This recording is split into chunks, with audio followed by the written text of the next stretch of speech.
Welcome to Top Floor, the podcast where we amplify discussions with CEOs and chief executives driving the future of small and medium-sized businesses. Get ready to be inspired, informed, and empowered as we delve into the unique minds and journeys of the executive leaders shaping tomorrow's businesses landscape. I am your host, Dr. Krista Crawford. In addition to being an adjunct business professor for 2 university MBA programs, I am a Vistage chair. I coach leaders in peer advisory groups and in one-to-one executive sessions to make better decisions that lead to better businesses and better lives. My guest today is Josh Levinson, the CEO of Charm City Run. Their mission is to inspire and move the human spirit one soul at a time, and that's soul, S-O-L-E. Join me on this ascent to the top floor.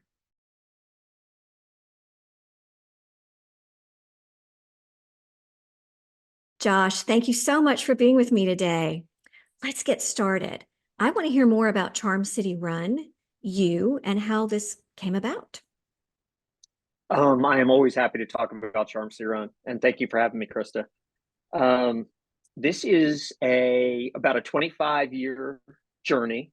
Like a lot of people, I graduated college not knowing what I wanted to do, and got into the finance world. And at first, I was a banker for 2 years in Charlotte, North Carolina, and that wasn't a great fit. And then I moved home and taught and coached at the Gilman School, as I'm sure you know, locally here. And that was a great experience. I loved working with kids.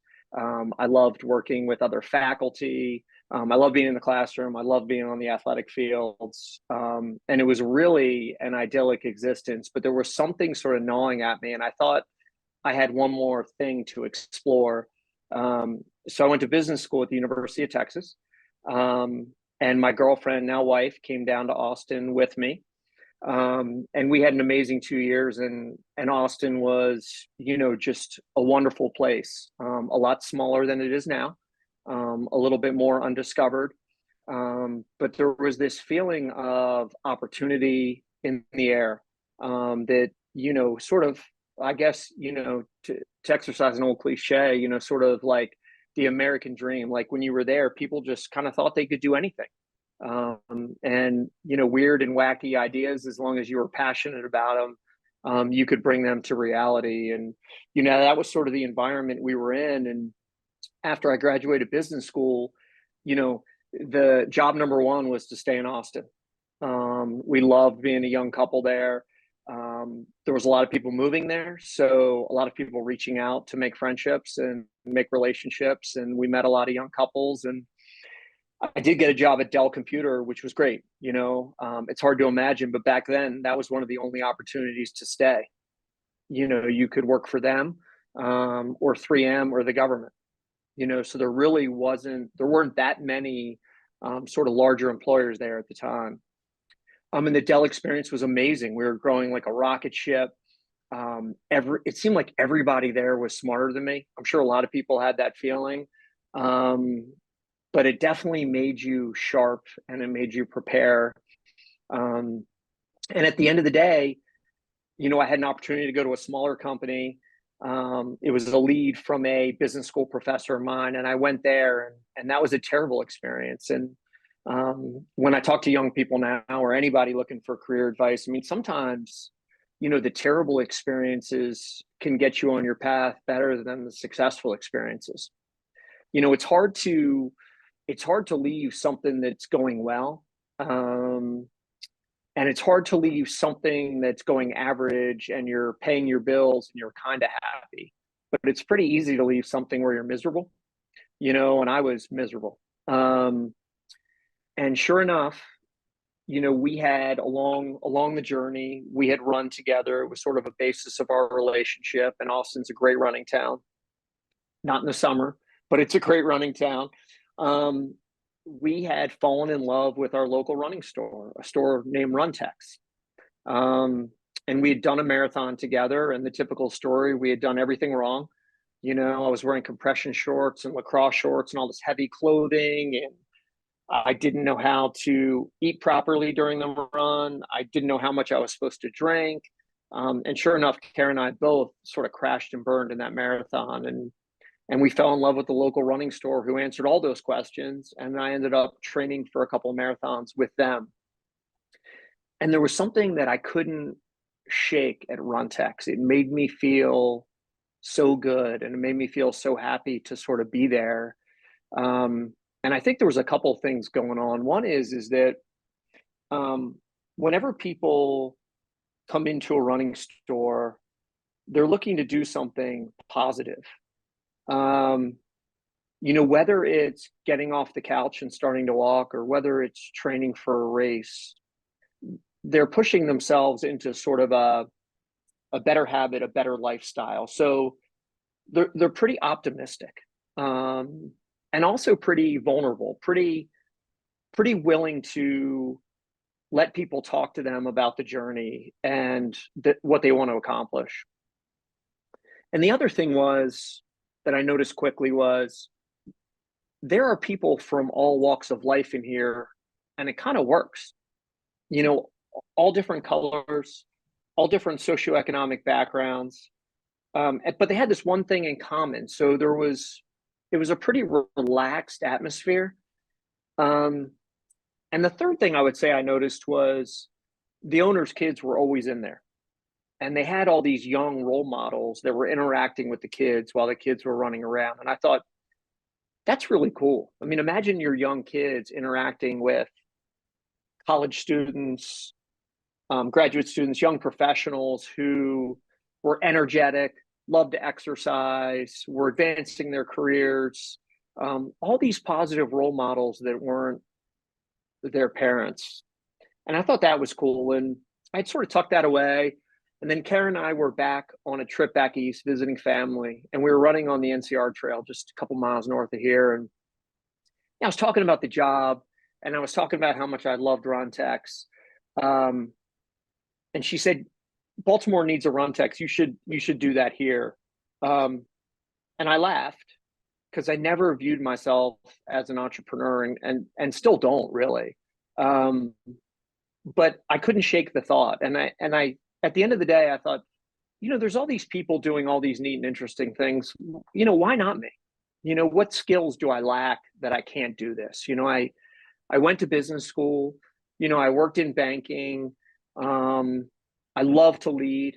I was captain of 2 sports in college. Like, I love motivating people. I love trying to inspire people. So I thought, why not me? And at that point, we had a 1-year-old who was born in Austin. And, I thought, gosh, if this thing crashes and burns, my pride would take a huge hit. At that point, my friends were sort of advancing in their careers, but, my wife's not going to starve. My kid's not going to starve. Why not me?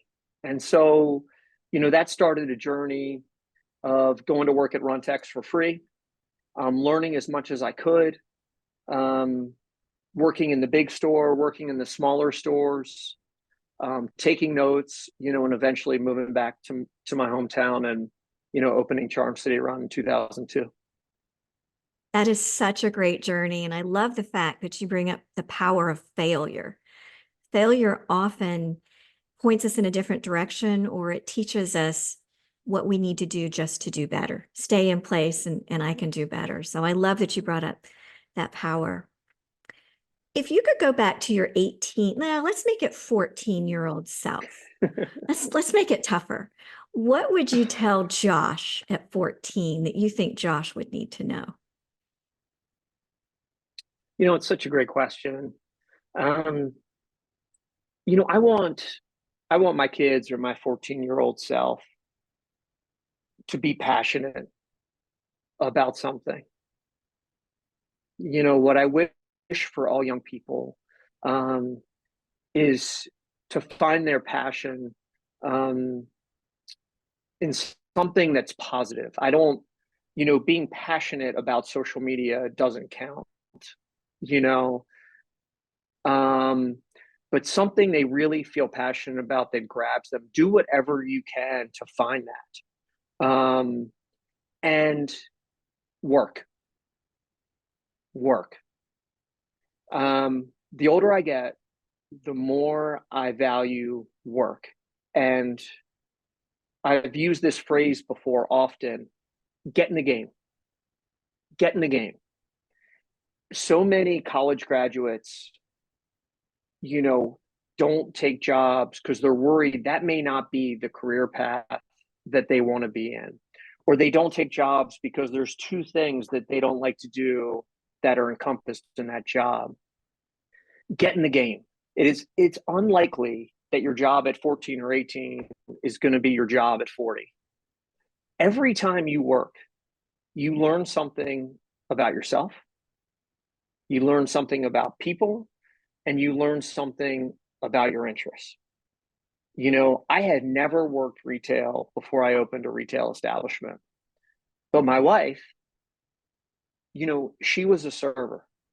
And she said, and you know, and a lot of people say this today, every kid should wait tables or work retail. You know, you have to be embarrassed and frustrated and unsure of yourself and then persevere, you know? So find passion, work hard, and just collect experiences. Throw them all in the toolbox because they all count. Absolutely. And I think it helps you develop empathy. I worked retail. I was a car hop. I did all those things as a teenager. And when I'm dealing in a retail, I have such respect for what they're doing. I have such respect for people who are bringing me food because I know how hard it is and what's going on in the back. So I think that's wonderful advice. So any 14-year-olds out there listening, listen to what Josh has to say. I can tell you're a planner. And so I'm curious, where do you see Charm City run in, let's say, 5 years from now? What's your plan? What's your dream? You know, I I actually try to live in the moment, and I'm very much of a here's what I'm doing Monday, here's what I'm doing Tuesday, here's what I'm doing Wednesday. But I also try to exercise that discipline of having a 5 year plan. Um, and I don't know what our 5 year plan is exactly, but I can tell you within the next 5 years, there's one tangible thing and one intangible thing that we're really focused on. And the intangible thing is culture wins. Culture wins. And we have an amazing culture here. Um, the people that I hired 15, 20 years ago are still here.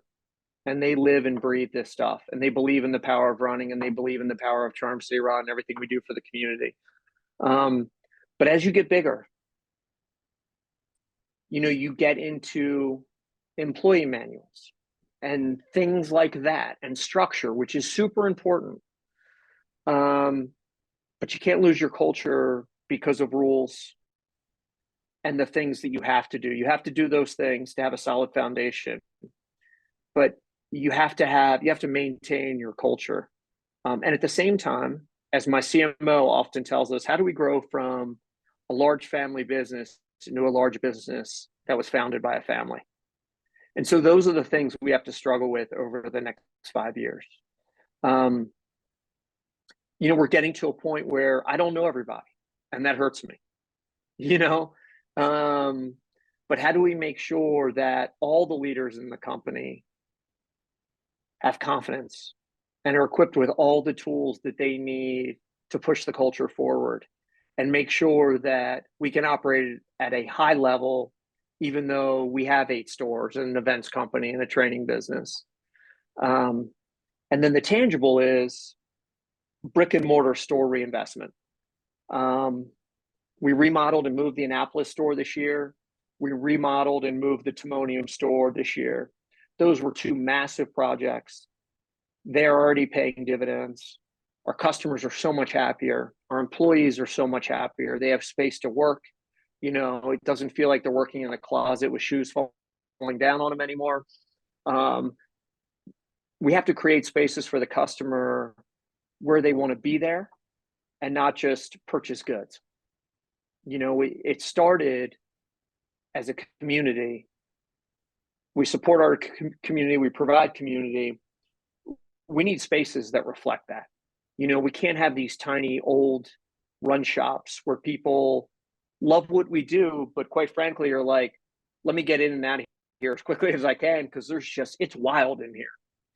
We have to create more comfortable space. So, that's what's going to be going on in the other 6 stores as we move forward in the next 5 years. And that is a big investment, but you've already seen some payoff. So it's an investment that's worthy.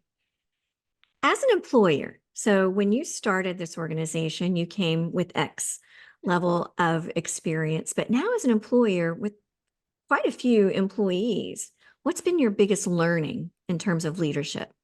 What have you learned about yourself in terms of leadership? I mean, I think I always led from my core and really strove to be authentic, and be true to myself, as well as being, fair, compassionate, and empathetic. And I think as we get larger, that the importance of that has only been reinforced. I have to be an effective leader, in terms of doing the things that maybe I'm not passionate about, but need to be done. Employee manuals, organizational charts, things like that. Those are the things I need to do, but I still need to lead with passion. I still need to talk about the power of the sport, what I think running and walking does for people, because that's what we all return to. That's why people come to work. People don't come to work for a paycheck. Obviously, you need to provide for your family, you need to provide for yourself, you need to move ahead. But that's not why they stay with you. That's not why our employees have been here 2 decades, a decade and a half. They're here because they love their coworkers, they love the business we transact in, and they love the customers. And being at work here is better than not being at work. So I have to return to those things all the time, because that's what makes Charm City Run special. And then I think trusting the people who you brought on, which has been relatively easy for me. I mean, I think that one of my only superpowers is identifying great people with great talent, and keeping them here. So, our president joined us as a freshman at Towson University.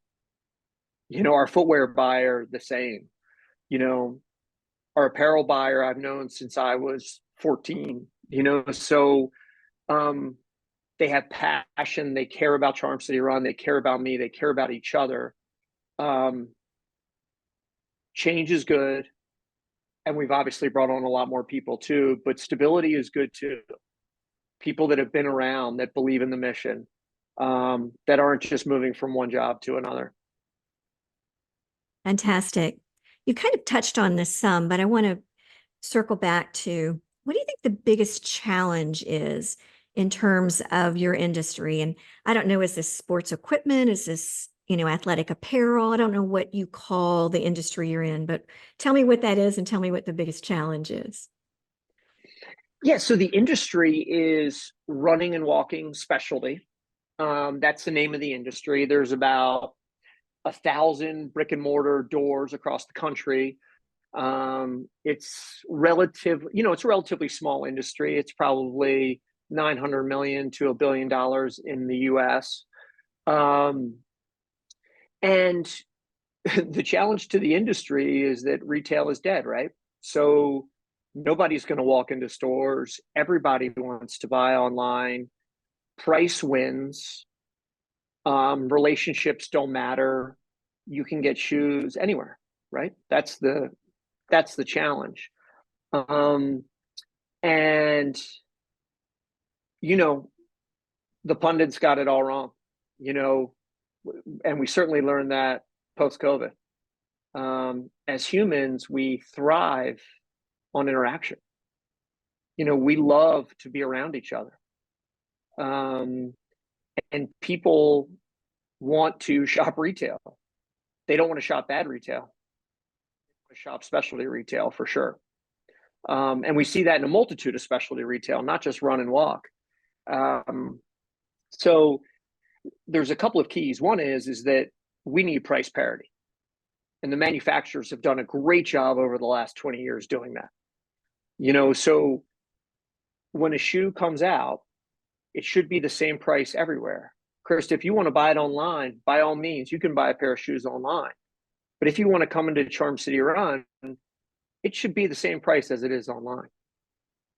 If it's a race to zero online, we're going to lose all the new customers that we're cultivating and bringing in. As soon as we fit them in the perfect shoe, right?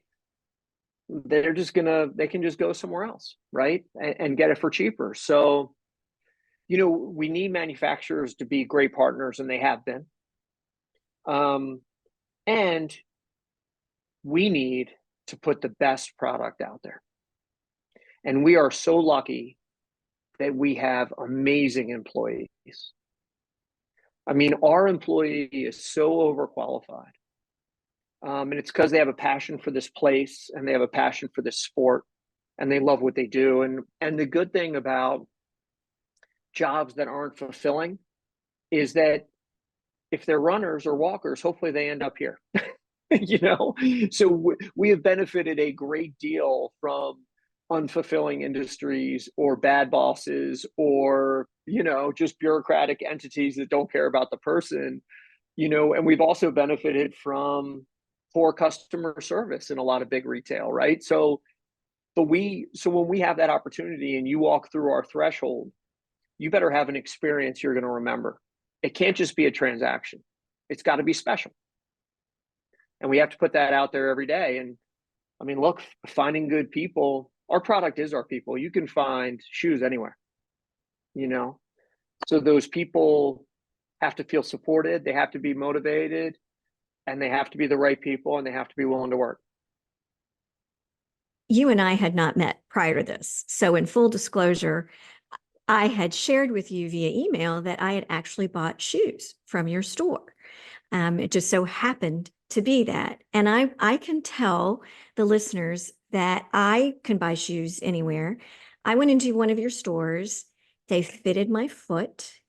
They watched me walk so they could see what was going on with my gait. And then I actually left with a pair of shoes that if I was looking online, I would never have purchased. Wasn't really the aesthetic I was looking for. But now I can work out at the gym and I don't have the foot soreness that I had before. I don't care that particular aesthetic didn't. I also walked out with a pair that's really attractive that I can wear when I'm walking outside. Full disclosure. Yeah. Full disclosure. So it does matter. So I bought 2 pair of shoes and I love these shoes because they're comfortable. So full disclosure, I'm not getting anything for saying that, just sharing that your team really does that. And they spent 30 to 45 minutes with me, helping me choose shoes that were comfortable and would be comfortable days later. If you could start Charm City from the scratch again, is there anything you do differently, knowing what you know now? Talking to those new entrepreneurs when you're first starting up, is there some decision you would make a little different?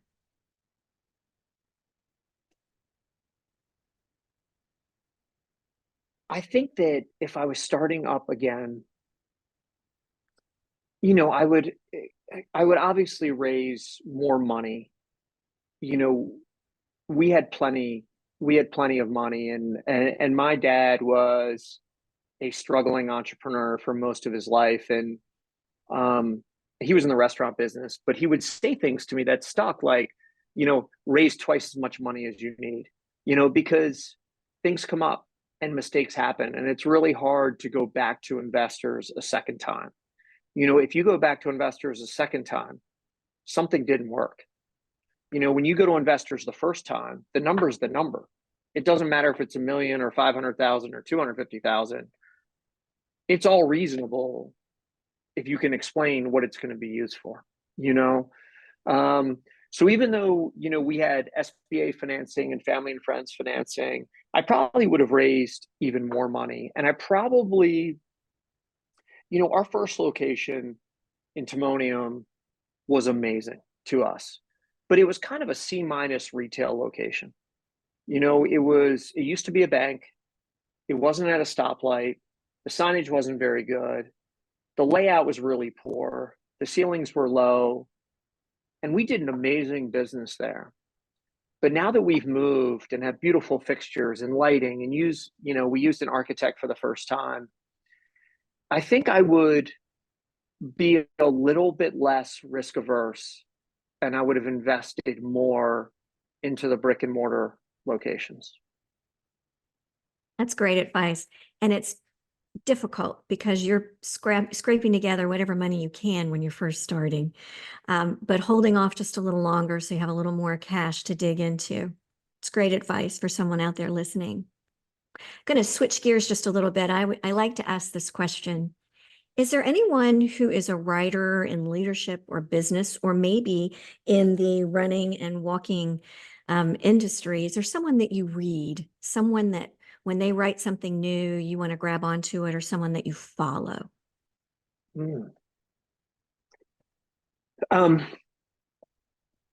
So this may come as a little bit of a shock, but I sort of have a Walter Isaacson, fan. I'm a big fan of his. I love the way he tells stories about people, and the way he describes people's faults, their vulnerability, their career path. And I think he does it in a very fair way. So when he comes out with something new, now granted, those books are, 1,000 They're an pages. investment. They're a time investment. They're an investment. But he can write in a way that they're not boring. And I love reading about people like Steve Jobs, and Elon Musk. And yes, Elon Musk is, a crazy person, and I don't agree with most of what he does, but the story is amazing. It is amazing. And yeah, so that is a person who, when he's writing about somebody, I want to read that. Doris Kearns Goodwin, for a long time, I couldn't get enough. The way she explained history and these times in history where people were involved, Team of Rivals with Abraham Lincoln, like, seeing how people led at a different time, a very challenging time, and how they dealt with people they were in conflict with and people that they were loyal to and mistakes that they made. I really learn a lot from that. And then, the other podcast I listen to is How I Built This. I love hearing people's stories. And that gets back to one of my first answers about, allowing kids to find their passion, and supporting that passion. And you never know what's going to happen. I agree with you about Walter Isaacson. And for those that can see, there is a book that's red, white, and blue over my shoulder. That is a Doris Kearns Goodwin on leadership. Yes. Where she writes about 4 different presidents and what they did and their different leadership styles and skills. So I agree with you, which doesn't necessarily have to be the case. Josh, I could talk to you for hours. However, we've been at it for about 30 minutes, and I want to give you a chance to tell me, is there a question I didn't ask, or is there something you would like to share that I didn't ask you? This is your opportunity. I think that, when Karen and I started, we sort of, we would take long walks and we'd sort of bat around this question of, how do you create a business that you'd want to work for? And so we gave that a lot of thought. And so, I think part of our retention has been, we always wanted to be a step ahead on benefits. And we always wanted to be a step ahead on pay. And you can only do that within reason. But nobody at Charm City Run should worry about their health care. And we should have a 401k, which we have. And the second piece of that is people like to work for places that take care of community. And our community investment has been, a couple of $1 million, countless man and woman hours. We're from here, and this place, like many places, has a lot of challenges. And certainly the times we're in are challenging, and, do your part. Do your part. And so we have to do our part. And so, our part is the environment. Our part is getting people moving. And our part is motivated kids that want a better educational path supporting that. And so we're focused on those things. I think the employees take a lot of pride in it. And, I don't remember reading about a business that gave away too much. So that's sort of the way we approach things. That's wonderful to hear. If anyone wants to get in touch with Josh or with your company, how should they reach out? Oh yeah, so Josh at charmcityrun.com, pretty easy there. And then charmcityrun.com is the website, and a lot of great events coming up this fall, a lot of training programs, and the training programs are what fill you up. I love seeing people do something they didn't think was possible. That's you never take that for granted. Josh, thank you so much for helping us ascend to the top floor once again. This is Dr. Krista Crawford. I'll see you next time.